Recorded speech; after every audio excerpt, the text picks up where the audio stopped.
Hello, Minna. This is my second attempt at overdubbing this thing. My headphones died the first... Not my headphones. My Bluetooth died when I originally was halfway through recording this. And I am now having to overdub it. The first overdubbing went horribly. For some reason, it did not work. So now I am going to have to do it again.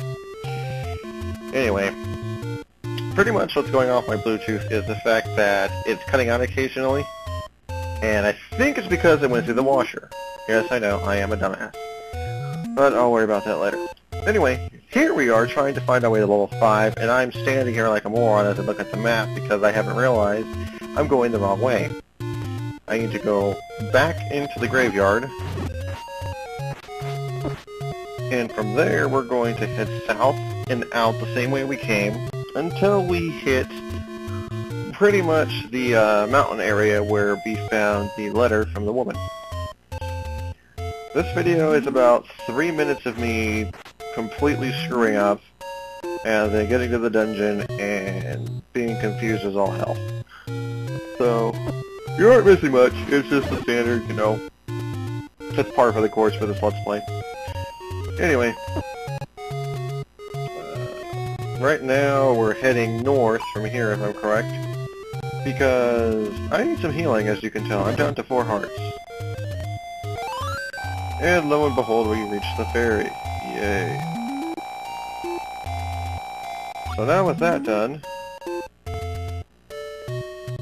we head south and to the right, as we head up to that mountainous area. And here I realize I can't go across, so I have to go south and down to the bridge to cross over.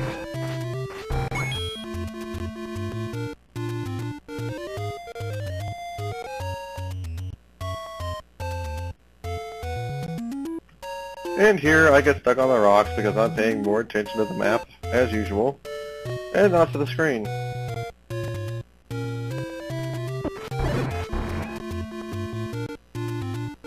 That's one thing I really hate about this game. Why couldn't they just tell you where all the levels were? But it was the first game of its kind, so I can't be too harsh on it. I can, however, be harsh on the controls, as you will see later. And here I realize I'm going the wrong way yet again, and head back. And I proceed to run into every enemy on the screen at least once. And we head north. Now, about here, I realized that walking to the waterfall might mean something, actually. Those of you who actually want to take a guess, because it's coming up right now.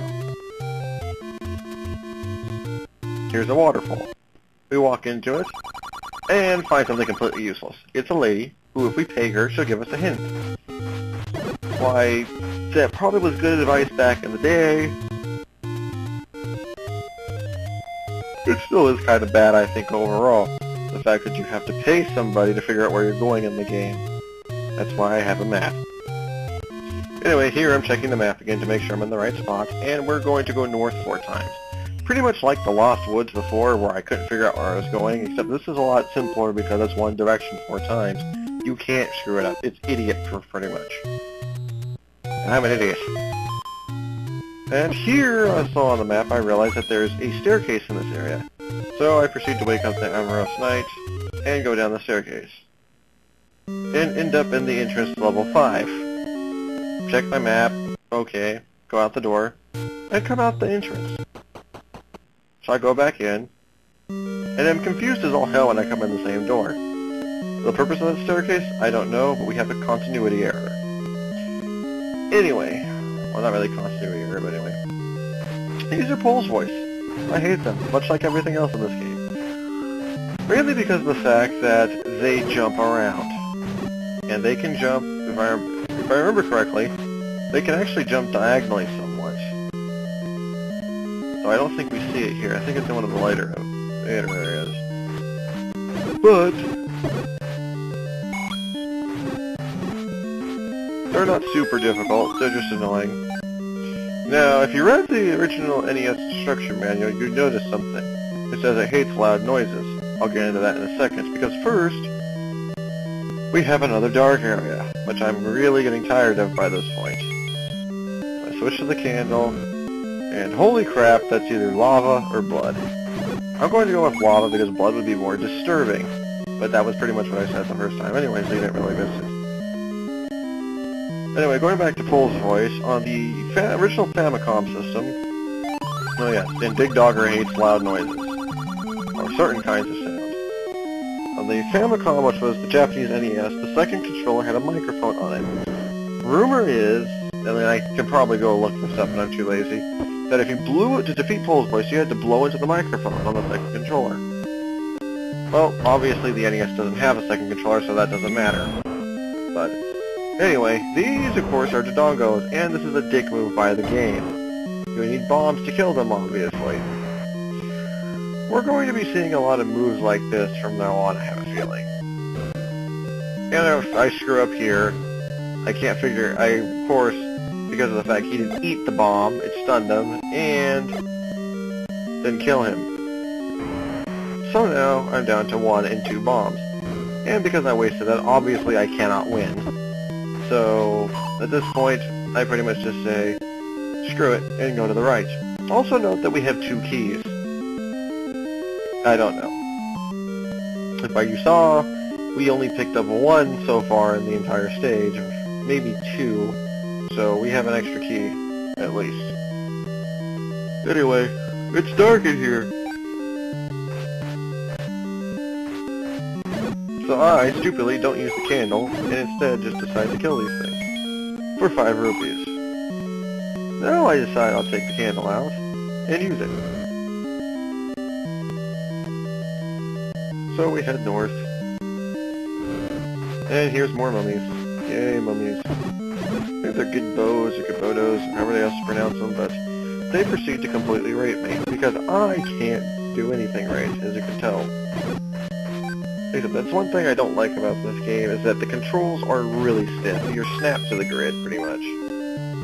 I mean, you have some degree of movement, but it's not nearly as fluid as the other games, but it is the first game of the Zelda series and of its type, so I'll be kind to it. And in here, I stupidly walk into the flame as I set it off to realize I can't get to that map. It's back in the Dongo room, so anyway. Going north from here, I see our old friends and I say, screw you, I'm not dealing with you, because I have no bombs, and promptly walk north.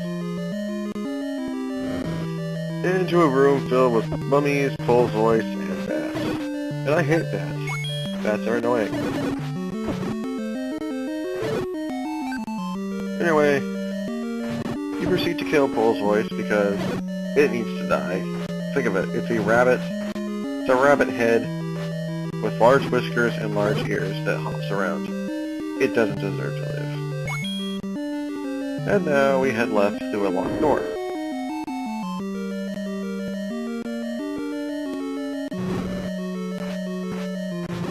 I actually don't walk into the flame this time, and proceed to try and kill these things to get some much needed life back. And I get 4 bombs out of it. Yay. So what do we do? First, we collect our key. I look at my map for some reason, and we head back. Why? Because having the bombs, I figured I better go ahead and go clear out that room of the armored guys.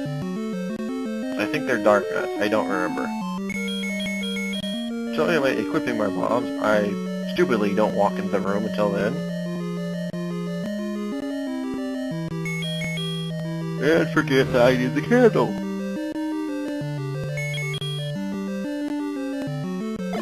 So, I bomb one of them, and instead of doing the smart thing, which would be trying to get behind them, I waste all my bombs trying to kill these stupid people.